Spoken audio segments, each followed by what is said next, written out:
So I went from my body looking like this to dropping a lot of weight and losing a lot of body fat in a short period of time, and I get asked a lot about how I did it. So today I'm going to be sharing it with you guys.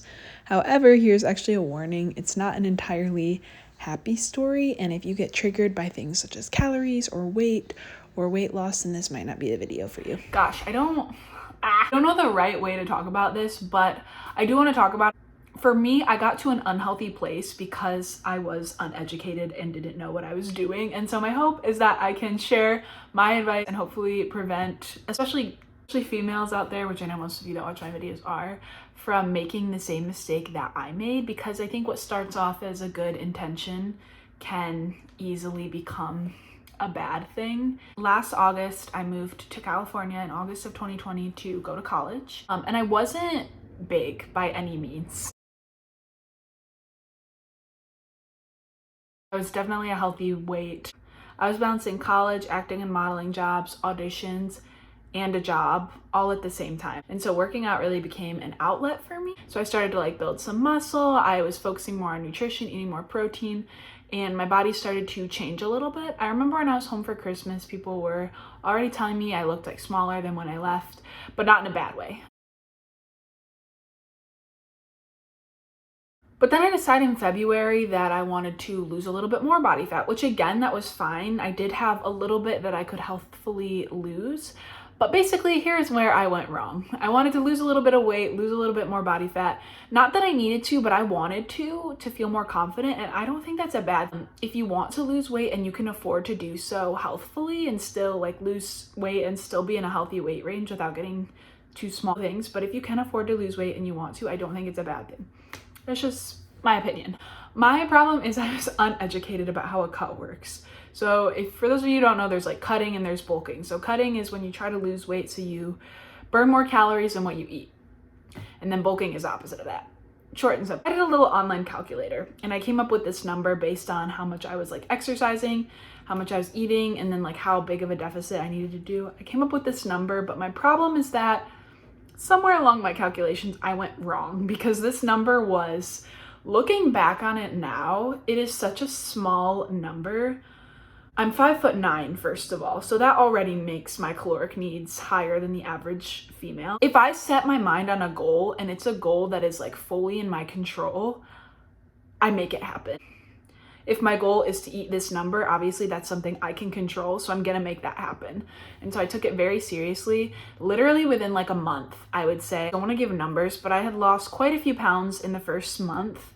Basically, I was shredded after the first month because my deficit was so large that I lost all my body fat super duper quick.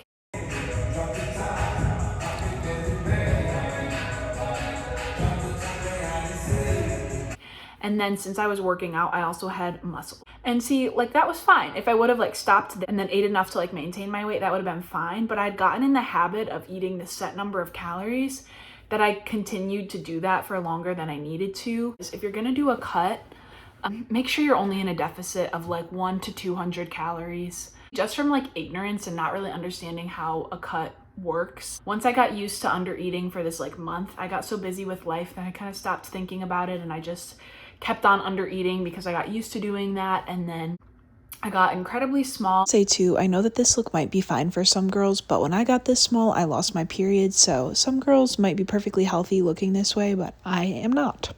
Make this very clear. I did not have an eating disorder. I do not use that word lightly. I did not have an eating disorder. I definitely have some food anxiety, as I feel a lot of us girls do. Yes, absolutely. But when you hear about people with eating disorders, that gets very severe. You hear things such as you lose your period, low libido, weak hair and nails, brain fog. And I started experiencing all of those things because I was under eating so much. For whatever reason, it didn't occur to me that maybe I was under eating. It just occurred to me I'm a moody teenager, you know? I started getting a lot of comments, especially people back in Michigan that knew what I looked like when I left, that were hey girl, are you okay? You're getting really small. And I truly realized I had got very, very small was I went home to Michigan in May. My family, my mom said she was shocked at how tiny I was and stuff like that.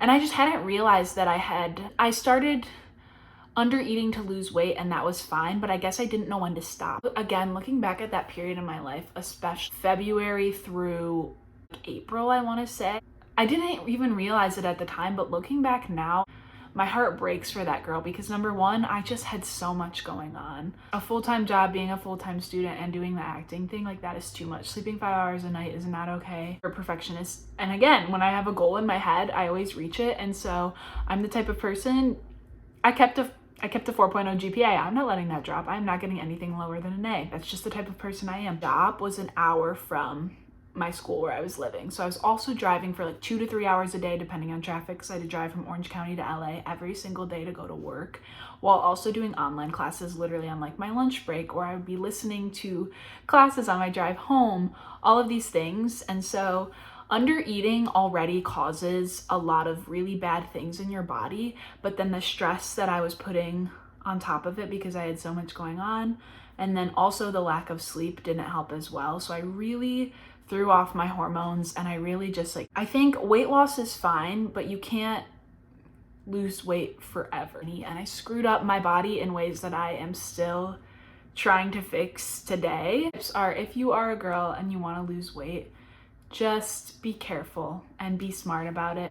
Especially to my girls that are right around my age, that are young, that are active, it can get easy to really get fixated on that number and to develop a toxic mindset. And I'm so glad that I had family and friends that reached out to me in that time. It may have kind of offended me a little bit at first. I think it was eye-opening, and I think that I needed to hear that. I started therapy in June. For that, I'd honestly been wanting to go to therapy for a while. I think it's super beneficial to anybody, no matter who you are. And then I started working with a nutritionist in June as well, so we could focus on me getting my period back and kind of balancing everything, which I know it sounds like a nice thing, like, woo, no period. When you have, it's called hypothalamic amenorrhea. You have low levels of estrogen, which over time, low levels of estrogen can contribute to osteoporosis in the future, and basically just low bone densities. Have hypothalamic amenorrhea for long periods of time, your bones start deteriorating, which is obviously not a good thing. Basically what happens when you lose your period is your body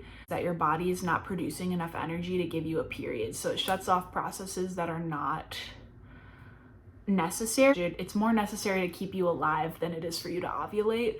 And so it just shuts that off because it's like, no, we need this energy to do other things. I did lose some weight very, very quickly. And the reason I looked shredded is because I'd been working out and building muscle prior to that. So then once I lost all the body fat, my muscles were really able to show. The reason I feel I can make this video now is I'm definitely back in a healthy weight range. I'm feeling good. I'm vibing. I don't leave some resources down below if you are really, really struggling with your eating. No, you're not alone. For those of you who have asked me, how did you lose weight so fast? Like, can you give me tips, things like that? My tip is to not do what I did. I also think I felt kind of embarrassed about this, but at the end of the day, it was just a lack of education. I know now, and hopefully I can help others to avoid going through what I went through. The way that I got shredded so fast was just a huge caloric deficit that, yes, got me shredded super fast, but also completely screwed up my hormones and has made this year a hell of a year because of it. So, but hey, you know what? We press on, we prevail. I hope that me giving you this information can maybe save you from something like that. If you are struggling and you feel like you're constantly thinking about food or numbers or anything like that, I'm gonna have some resources down below. No, you're not alone. My DMs are always open. I definitely did struggle with some of those thoughts, and so if you need somebody to talk to, I am here for you. And I hope that kind of explains my situation for those of you that were wondering how it happened. This is how it happened. I'm good now. I'm healthy now. I'm just pursuing health. I've been maintaining my weight for a while. I'm feeling really good, feeling really energized, and feeling back to being myself. And so, yeah, thank you guys so much for watching, and hopefully I'll see you next time. Peace.